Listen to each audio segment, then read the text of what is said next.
চট্টগ্রামের এক বৃষ্টি ভেজা সকালে এক মেয়ের ছোট্ট দয়া হয়ে উঠল তার জীবনের সবচেয়ে বড় মোড়। যে বৃদ্ধাকে সে আশ্রয় দিয়েছিল তিনি আসলে ছিলেন দেশের শীর্ষধনীর মা। এরপর শুরু হলো প্রেম পরীক্ষার ধাপ, আর এমন এক সমাপ্তি যা সবাইকে অবাক করে দিল। আপনি কোথা থেকে দেখছেন সেটা কমেন্টে লিখে জানিয়ে দিন। আর দারুণ সব বাংলা গল্প শুনতে সাবস্ক্রাইব করে আমাদের সাথে থাকুন। চলুন শুরু করি। 2025 সালের চট্টগ্রাম শহর। আষাঢ়ের আকাশটা যেন অভিমানী শিশুর মতো মুখ ভার করেছিল সকাল থেকেই। দুপুরের দিকে সেই অভিমান ভেঙে ঝরঝর করে নেমে এলো বৃষ্টি। এই শহরেরই এক প্রান্তে হালিশ শহরের এক চিলতে ভাড়া বাসায় থাকা নাজিয়ার জন্য এই বৃষ্টিটা আশীর্বাদের চেয়ে দুর্ভোগী বেশি। অনেক কাঠখড় পুড়িয়ে বোয়ালখালীর এক বহুজাতিক কোম্পানিতে চাকরিটা পেয়েছে সবে 10 দিন হলো। এই চাকরিটা তার কাছে শুধু মাসকাবারি কিছু টাকা নয়, বরং তার মতো এতিম এবং গরিব মেয়ের জন্য আশীর্বাদ স্বরূপ। তাই বৃষ্টির চোখরাঙানি উপেক্ষা করে পুরনো একটা ছাতা মাথায় দিয়ে সে অফিসের পথ ধরেছিল। অফিসের সামনে এসে তার চোখ আটকে গেল। ফুটপাতের ধারে এক বৃদ্ধা মা অঝোর ধারায় ভিজছেন। তার শীর্ণ শরীরটা শীতে আর অসহায়ত্বে থরথর করে কাঁপছে। পরনে ছাপা শাড়িটা শরীরের সাথে লিপটে গেছে। খালি পায়ে রাস্তার ঠান্ডা পানি শিরশির করে বয়ে যাচ্ছে। তার শূন্য দৃষ্টি এদিক ওদিক ঘুরছিল, যেন এই অচেনা কংক্রিটের শহরে এক টুকরো আশ্রয়ের খোঁজ করছেন। দৃশ্যটা দেখে নাজিয়ার বুকের ভেতরটা মোচড় দিয়ে উঠল।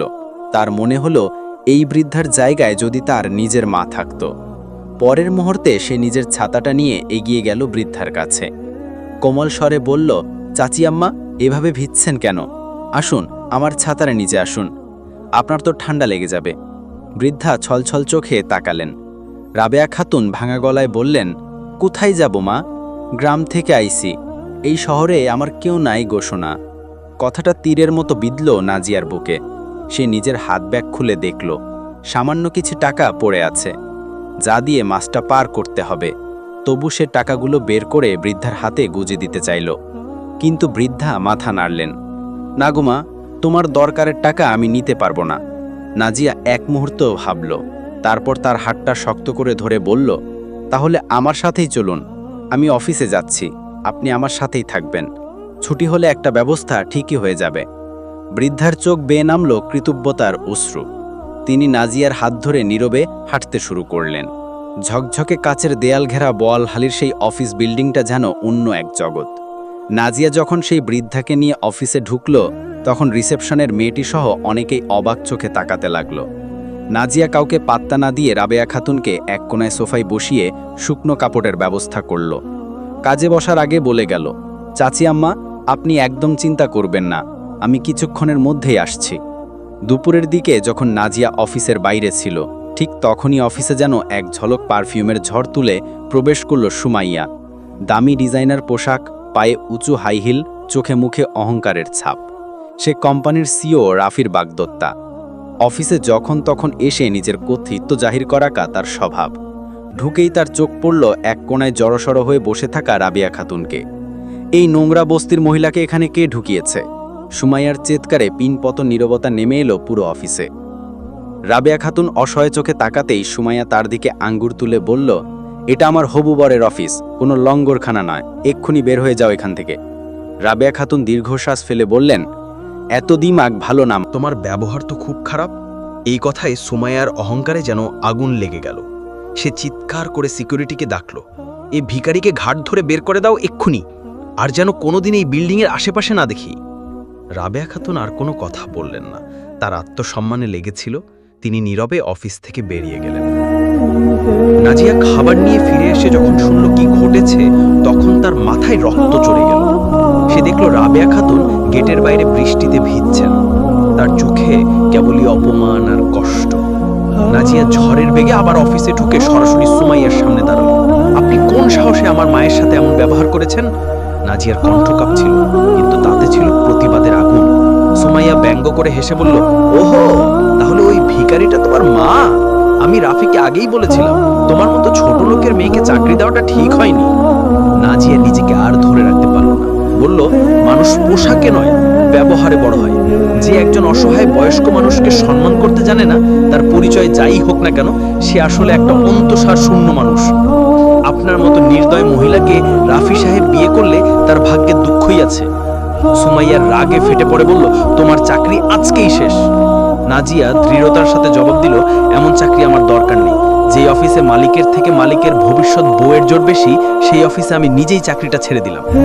এই বলে সে নিজের ব্যাগটা কাঁধে নিয়ে হনহন করে বেরিয়ে এলো। বাইরে এসে রাবেয়া খাতুনের হাত ধরে বলল, চলুন চাচি আম্মা, আমার সাথে আমার বাসায় চলুন। সুমাইয়ার সাথে সাথে রাফিকে ফোন করে কান্নার অভিনয় করে বানিয়ে বানিয়ে বলল, রাফি, তোমার অফিসের ওই নতুন মেয়েটা তার বস্তির লোকজন নিয়ে এসে আমাকে অপমান করেছে, আমাকে মেরে ফেলতো প্রায়। রাফি তখন জরুরি মিটিংয়ে ছিল। হালিশহরের সেই ছোট্ট এক রুমের ঘরটা হয়তো বড় নয়, কিন্তু সেখানে ছিল মায়া। নাজিয়া আর রাবেয়া খাতুন একসাথে ডাল ভাত খেতে খেতে নিজেদের জীবনের গল্প করছিল। তখনই রাবেয়া খাতুন কথায় কথায় জানালেন, তিনি তার একমাত্র ছেলের জন্য একটা ভালো মনের বউ খুঁজতে শহরে এসেছেন। তিনি নাজিয়ার হাত ধরে বললেন, মা, আমি তোমার মতো একটা মেয়েকেই আমার ছেলের বউ হিসেবে চেয়েছিলাম। আমার ছেলেটা খুব পরিশ্রমী, কিন্তু সাধারণ চাকরি করে, বেশি টাকা পয়সাও নেই। তুমি কি তাকে একবার দেখবে? নাজিয়া অবাক হলো। এমন একজন স্নেহময়ী ভালো শাশুড়ি পাওয়ার লোভে মনে মনে রাজি হয়ে গেল, কিন্তু লজ্জায় কিছু বলতে পারল না। পরদিন রাবেয়া খাতুন সেখান থেকে চলে গেল, কিন্তু নাজিয়া পড়ল মহা বিপদে। সে ছিল খুব গরিব, তারপর রাগের মাথায় চাকরি ছেড়ে দিয়েছে। কি করার বুঝে পাচ্ছিল না। রাবেয়া খাতুন ফিরে আসলো তার বাসায়, যেটা ছিল বলখালীর একটি বিলাসবহুল প্রাসাদ। সে ছিল দেশের সবচেয়ে বড় কনস্ট্রাকশন কোম্পানি রাফি বিল্ডার্সের মালিক রাফির মা, যার অফিসে নাজিয়া চাকরি করত। রাবেয়া খাতুন তার একমাত্র ছেলের জন্য ভালো মেয়ে খুঁজতে পথে পথে ঘুরে বেড়াতেন, অসহায় গরিব ফকির সেজে। কারো বোঝার ক্ষমতা ছিল না যে সে এত ধনী লোকের মা। রাফি অনেকবার মানা করলেও রাবেয়া খাতুন তা শোনেননি কোনোদিন। সেদিন রাফি বাড়ি ফিরে আসলে রাবেয়া খাতুন সেদিনকার সব ঘটনা বিস্তারিত খুলে বললেন। সে মায়ের কাছে সব সত্যি শুনে সুমাইয়ার সাথে সম্পর্ক ছিন্ন করল এবং নিজের ভুলের জন্য অনুতপ্ত হল। রাফি নিজে নাজিয়াকে পরীক্ষা করতে চাইল, আসলেই সে ভালো মনের মানুষ নাকি ভান করছে। রাবেয়া খাতুন মাঝে মাঝে নাজিয়ার বাসায় যেতেন এবং তার সাথে গল্প করতেন। একদিন সে নাজিয়াকে তার ছেলের সাথে দেখা করতে বললেন। নাজিয়া রাফিকে চিনত না, তাই রাফি এক সাধারণ গরিব যুবক সেজে নকল দাড়িমোচ লাগিয়ে দরিদ্র মায়ের দরিদ্র ছেলে হিসেবে নাজিয়ার সাথে দেখা করল পটিয়া পার্কে। চা আর সিঙ্গারা খেতে খেতে তাদের মধ্যে বন্ধুত্ব হল। নাজিয়া কথায় কথায় তার সেই অহংকারী বোকা বস রাফির নামে কত অভিযোগ করল। সে বলল, গাধার বাচ্চা একটা, বিয়ে হবার আগেই হবু বউয়ের কথায় নাচে বেটা, কত বড় বদ আপনি চিন্তা করেন। রাফি তা শুনে মনে মনে খুব হাসল। সেদিন তাদের মধ্যে হাজারখানেক কথা হল। রাফির তো সেখান থেকে উঠতেই মন যাচ্ছিল না।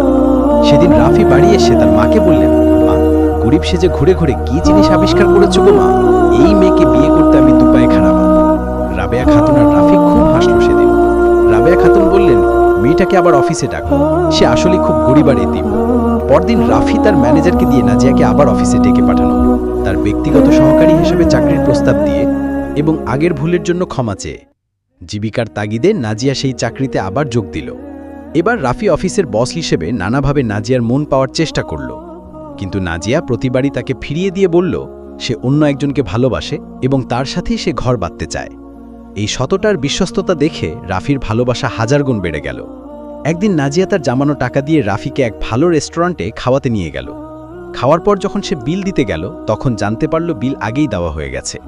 নাজিয়া অবাক হয়ে তাকাতেই রাফি তার হাত ধরে বলল, আমি এবং আমার মা তোমাকে এতদিন পরীক্ষা করছিলাম নাজিয়া, আমি তোমার সেই অহংকারী বস রাফি। তারপর রাফি সব সত্যি নাজিয়াকে খুলে বলল। নাজিয়া তো প্রথমে স্তব্ধ, তারপর আহত এবং শেষে একরাশ বিস্ময় নিয়ে রাফির দিকে আবেগী চোখে তাকিয়ে রইল। তার সাথে এত বড় একটা খেলা হয়েছে, কিন্তু রাফির চোখে সৎ অনুতাপ আর ভালোবাসা দেখে তার সব রাগ গলে পানি হয়ে গেল।